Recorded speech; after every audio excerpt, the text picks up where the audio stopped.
they found RDX, explain to me why was this is the 2008 Malegaon case, not the 2006 wala. No. This is 2008 blast. Yes. And how, explain the importance of RDX in this, because it was said that Colonel Purohit brought it and all. So explain to me कि शुरुआत में कैसे हुआ that RDX was found. How was it said that Colonel Purohit was involved in bringing that RDX, and how did that change? So, to understand that, I think anyone can go through the judgment. That's one thing. You're not part of the legal team. No, right? So I'd really like to clarify one thing, that I'm not a part of the legal team which was standing in the court and who made the arguments. So especially in NIA court, every court has its own mandate. So even before I start talking, I must give my appreciation to the entire way the judge has come about the judgment, how the entire case has also unfolded, because the complexity of the case, because when I was introduced to it, the complexity of the case was like, what is even going on, and how will you deal with this mess? Because in the court, it's not about he said, she said. It's about evidence. If the evidence has its integrity, if the integrity is intact, if it is now intact beyond a reasonable doubt to prove something. So it's not like just because I've presented it, therefore, wow, it proves something. Never. It has to prove something beyond a reasonable doubt. That's like your mantra when it comes to legal proceedings. So I was genuinely, as a forensic professional who's had a very, I've just begun, right? So for me, it was a very complex case. So first, kudos to everyone involved. Viral, who's the lawyer, along with him was Yasir.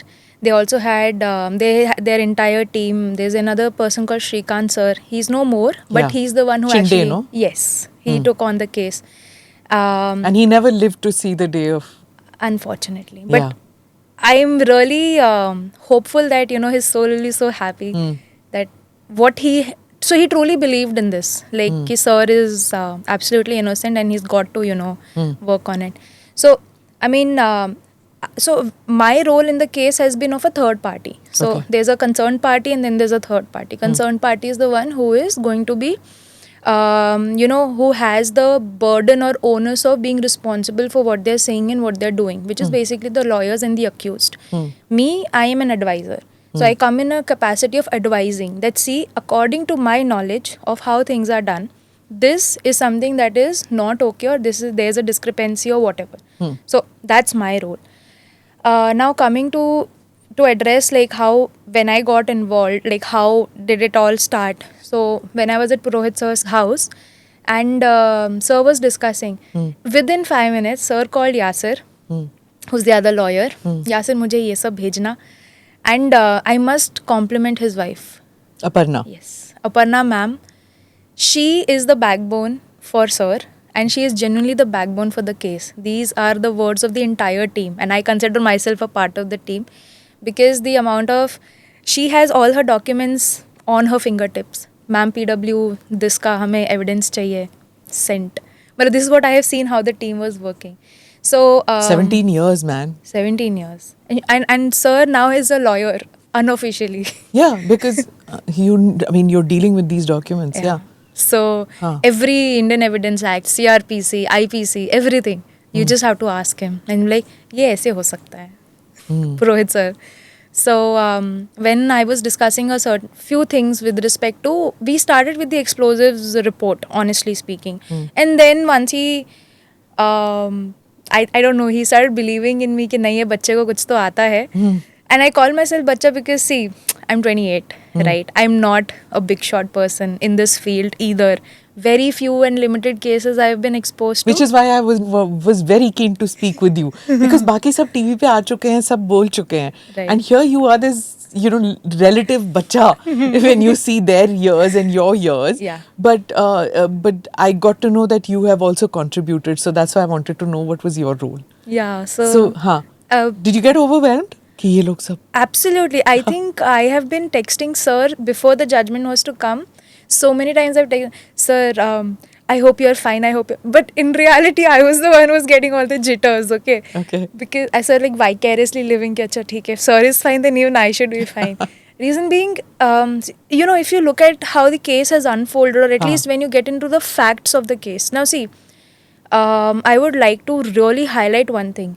A criminal case is a criminal case. It's got nothing to do with how people perceive it. Public opinion has to be separated from the understanding of what a criminal case is. Criminal case is fought on some facts and issue. There are certain facts on which you'll bring in evidence and on which you will be probably fighting out the case, right? This case is so pertinent and so important for Sir, specifically him, because blast kaise hua? RDX. Who is the accused for bringing in RDX? It's him. Nobody else has been accused of bringing in the RDX. So prima facie, if you look at it, the case seems very hi-fi ki wow, Sadhvi Pragya is there, this person's there, that person's there. But you know how grave the case is, always ask an accused, because the charges which are framed with respect to what we want to charge them with is always individual in nature. We cannot do a collective charge. जैसे लोगों को लगता है, ऐसा नहीं होता. And for him, if he was convicted, it's a death penalty. He loses his army ka job. He loses everything. Unfortunately, since I also come from a naval background, my father was in the Indian Navy. So I have this affinity towards my defense people because I grew up with them. And even today, so many of my friends are in the defense. So I have this affinity towards the kind of sacrifice they do day in and day out, right? So if he was convicted, not only does he lose his job, but anyway, the narrative which you will see generally, and I'm not saying from a public perspective, I'm saying from a legal perspective, that Indian Army indulges in untoward practices, because the way ATS, so like you said that how did things unfold, so in the beginning ATS said that the bomb was assembled by Purohit sir. So he's accused, right, from the initial 11 accused, so you have 11 accused, and then I think it becomes 10, or maybe it remains 11, we'll have to just check that out. However, he is the one who assembled the bomb at a place in Bhopal.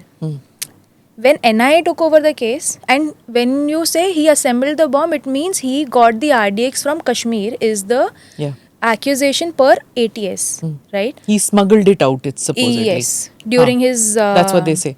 During that training period where he was learning Arabic and all those things, beech mein he, during that time, he got it from there. Which is super strange because Indian Army does not use RDX. Every institution will have its own methodology of dealing with certain things. See, it is not lay. I cannot, even as an army officer or whoever, you cannot just stand up one day and say, chalo, aaj hum ye karenge. No. Is it mandated? Is it written? Is there a precedent? If yes, you do it. If no, please get permissions from the headquarters. I mean, things don't go fly by just by a word, okay? I mean, it's very detailed on paper. If it's not on paper, it cannot happen. As simple as that, no matter what. So that's the claim by ATS, that he got it during his stint for the service period that he was in Kashmir. He smuggled it. And when NIA took over, around 6 accused were let off because they did not have credible information, credible evidence against them. So around 6 people. Kab hua ye? This will be around 2016. 16, huh? Yes. So NIA, now for the understanding of lay people, I'd like to point out, ATS is a state agency. It's an LEA, law enforcement agency. However, it's a state one, right? Anti-terrorism squad. NIA, on the other hand, is a central agency. Both have different mandates, different ways of working, different ways of even going ahead with what protocols they'll follow and what they won't follow.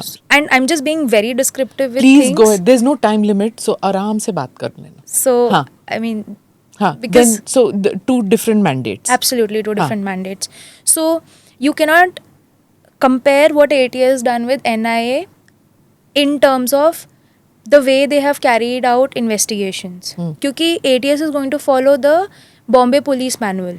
So every law enforcement agency has its own manual where everything is outlined. Organizational hierarchy, who will do what, their duties, what sort of cases they'll investigate, what they won't investigate, what they'll supervise, everything. All right. So it's not good to compare the two in terms of the ways of working. बहुत चीज़ें होती हैं Okay.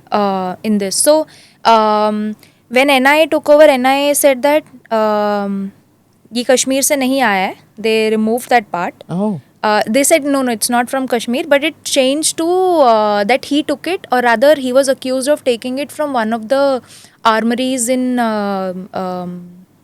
Pune. हाँ, तो कोई जब्त किया हुआ माल कहीं रखा हुआ है, उठाया. उसमें से निकाला. All right. Again, the thing is कि army तो doesn't keep RDX. हाँ. Army uses some other sort of explosive, which I'll just keep it for the army people. No, suppose a terror attack has happened and RDX was used. Us time there was this Hyderabad blast and all this was happening. Makkah Medina blast and A all. lot of blasts, yeah.